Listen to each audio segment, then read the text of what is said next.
السلام عليكم ورحمة الله وبركاته. بتذاكر وبتنسى، بتحفظ المعلومة وبترجع تنساها في نفس اليوم. تعبت وما انتش عارف تعمل ايه. خلاص الامتحانات قربت، الثانوية العامة قربت، الإعدادية قربت، الابتدائية قربت، كل امتحاناتنا قربت. ما عادش في وقت للنسيان، ما عادش في وقت للحالة اللي أنا فيها دي. أعمل إيه علشان ما انساش اللي أنا بحفظه وببذل فيه مجهود؟ هقول لكم على 4 حاجات لو عملتوها إن شاء الله بعون الله مش هتنسوا اللي هتحفظوه أبدا أبدا، وهيفضل ثابت في مخكم وهيفضل موجود معاكم لحد يوم الامتحان إن شاء الله بإذن الله. بس ركزوا معايا كده وادوسوا لي لايك جميل كده علشان الفيديو ينتشر وكل اصحابكم يستفادوا وكل اصحابكم يعرفوا ال4 معلومات دول وال4 خطوات دول اللي هنتحايل بيهم على مخنا علشان يثبت المعلومات وما يخليناش ننسى ابدا. اولا المخ بتاعك ده لازم تكون عارف ان انت اللي بتتحكم فيه، انت اللي بتقدر تغذيه صح، انت اللي بتقدر تحفظه المعلومات يا بطريقه صح يا بطريقه غلط، يا بتخزن معلوماتك بطريقه صح يا بتخزن معلوماتك بطريقه غلط. لو خزنت بالطريقه الصح اللي هقول لك عليها هتفضل المعلومات ثابته في الذاكره اللي هي طويله الامد. لو خزنت المعلومات غلط المعلومات هتقعد معاك يوم بالكتير وهوب هتتبخر، مش هتبقى فاكر اي حاجه وهتيأس وهتقول خلاص ما انا طبيعتي كده. لا، انت مش طبيعتك كده، انت ما بتعملش اللي انا هقول لك عليه دلوقتي. اول حاجه اعملها ايه علشان لازم استخدم الذاكره طويله الامد. اخزن ازاي في الذاكره طويله الامد؟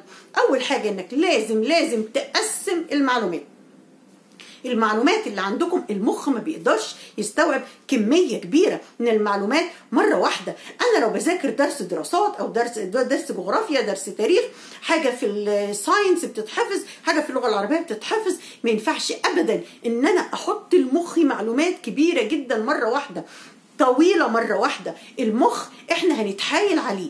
يعني انت لو حد اداك رقم كبير مكون من 12 رقم موبايل مثلا وقال لك احفظ لي الرقم ده بسرعه في مخك، مسكت انت رقم ال 12 رقم عايز تقولهم ورا بعض 2 4 5 6 7 8 10 0، مش هتحفظ، استحاله. امال هتعمل ايه؟ انت هتقسم الرقم، هتقسمه تلاتات مثلا او اتنينات او باي استراتيجيه انت عايزها، 2 جنب بعض وبينهم 0، 5 و5 وبينهم 3. هتقسم براحتك وهتقسم بالطريقه اللي انت هتحايل على مخك فيها او هتعمل خدعه لمخك عشان يستوعب هو المعلومه دي ويخزنها في الذاكره اللي هي طويله الامد. يبقى اول حاجه عندنا من ال4 هي تقسيم المعلومات. قسم معلوماتك بنظام معين علشان تريح مخك وتخلي المخ يحولها على طول من الذاكره قصيره المدى للذاكره بعيده المدى وما تنسيهاش ابدا ابدا مدى الحياه لحد يوم الامتحان ان شاء الله باذن الله. طيب امال تاني حاجه هي ايه؟ تاني حاجه التكرار. يعني ايه التكرار؟ مش التكرار ان انا احفظ المعلومه واقعد اكررها ورا بعض، لا، انت بترجع من الدرس بتاعك او بترجع من الدرس بتاعك حافظ المعلومه بنسبه 70% بالظبط. تبقى حافظها بمجرد ما بتخرج من الدرس من عند المدرس بتاعك، تبقى المعلومه ثابته في الذاكره القصيره ب70%. انا احولها للذاكره طويله الامد ازاي بقى؟ ان انا خدت النهارده الدرس وطلعت حافظ من عند المدرس بتاعي 70%، هروح وهاكل وهتغدى وهعمل وهاجي على بالليل خالص هراجع المعلومه دي تاني وراجع الدرس ده تاني. مجرد ما هراجعه في نفس اليوم هتثبت بنسبة 90%. يبقى احنا هنا راحت للذاكرة اللي هي طويلة الأمد، وصلت تثبيت المعلومة وحفظ المعلومة معاك لنسبة 90%. طيب ده احنا عايزين نوصلها ل100% علشان خلاص لو وصلت ل100% استحالة هتنساها تاني أبدا.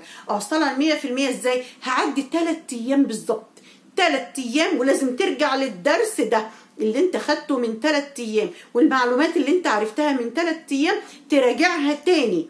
اول ما هتراجعها تاني كده هتثبت بنسبة 95%. 95 في الايه يا حلوين؟ في المية. يبقى انت كده خزنتها في الذاكرة اللي هي طويلة الامد بنسبة 95%. فاضل لنا 5%. هنعمل ايه؟ هنعدي من اسبوعين لشهر، من اسبوع يعني اسبوعين او 3 اسابيع او 4 اسابيع وارجع للمعلومه دي. مش هنساها بقى وخدت الدرس وانشغل في الجديد كله وانسى القديم، لا، ما يعديش الشهر غير لما ترجع للمعلومة دي تاني. رجعت للمعلومة دي تاني ورجعتها وكررتها تاني على مخك، هتثبت بنسبة 100%، واستحالة هتخرج من الذاكرة طويلة الأمد عندك أبدا. طيب رقم 3 هي ايه؟ رقم 3 ان انت لما تقعد تذاكر المعلومات اللي هي بتتحفظ لازم تستخدم الحواس الخمسة بتوعك. الحواس الخمسة بتوعك. استخدم الحواس الخمسة بتوعي ازاي؟ استخدم الحواس الخمسة بتاعك ان انت لازم وانت بتكتب المعلومة بتقول ببقك وبتسمع بودانك، بتقول بصوت عالي. لازم تقول المعلومة بصوت عالي عشان ودانك تسمعها وعينيك تبقى شايفاها وهي مكتوبة قدامك. لازم عينيك تبقى شايفاها وهي مكتوبة، وايديك طبعا بتلمس القلم وبتمشي على الكلمات، لان خلاص كده انت بتعمل تواصل او تآزر عضلي وبصري، عضلي لايديك وبصري، وبالتالي بيرسل للمخ المعلومة على طول فبتثبت معاك. طيب احنا قلنا دلوقتي هنستخدم ايه؟ هنستخدم البق وهنستخدم الودان وهنستخدم العين وهنستخدم اللمس. فاضل 5. ايه هي؟ ايه الحاسة الخمسة اللي انا هعمل؟ حاسة الشم. شم؟ هو انا هشم الكتاب؟ هو انا هشم المعلومة؟ ايوه هتشم المعلومة وهتشم الكتاب. هتشم الكتاب ازاي؟ تستخدم نوع برفان معين او اي ريحة حلوة بتحبوها وانتوا بتذاكروا، والحاجة دي وانت رايح في المادة دي خدها معاك.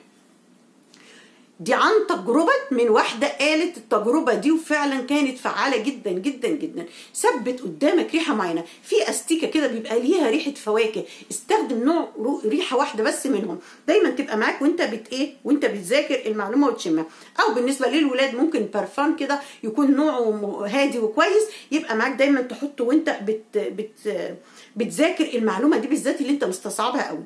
وخد الحاجة دي معاك في الامتحان او رشها على ايديك وانت رايح الامتحان، وعلى طول تبقى عامل كده. الريحة دي هتعمل اتصال بالمخ، والمخ هيرسل لك اللي انت حفظته في الوقت ده. وتحدي وجرب الطريقة دي، جربها دلوقتي مع نفسك كده واحفظ حاجة وانت بتشم ريحة البرفان، وعدي يوم ولا 2 وشم ريحة البرفان وتذكر المعلومة، هتلاقي نفسك بتتذكرها ان شاء الله بإذن الله. طيب يبقى كده قلنا كام حاجة؟ قلنا 3 حاجات. طب الرابعة هي ايه؟ الرابعة هي بقى يا جماعة حالتك الذهنية. حالتنا الذهنية والطاقة اللي جوانا الإيجابية. اوعى تيأس أبدا، اوعى تصنف نفسك فاشل، اوعى تصنف نفسك مش نافع، اوعى تصنف نفسك مفيش فايدة فيا، اوعى تصنف نفسك انا مهما عملت مفيش فايده، الوقت ضاع، الكلام بقى اللي بيدي طاقه سلبيه. خلاص ما عادش في وقت، خلاص الوقت ضاع، خلاص اللي ذاكر خلاص ما عادش له لازمه، خلاص انا هلحق اعمل ايه؟ انا عارف نفسي فاشل، انا عارف نفسي بنسى، انا عارف نفسي مش نافع.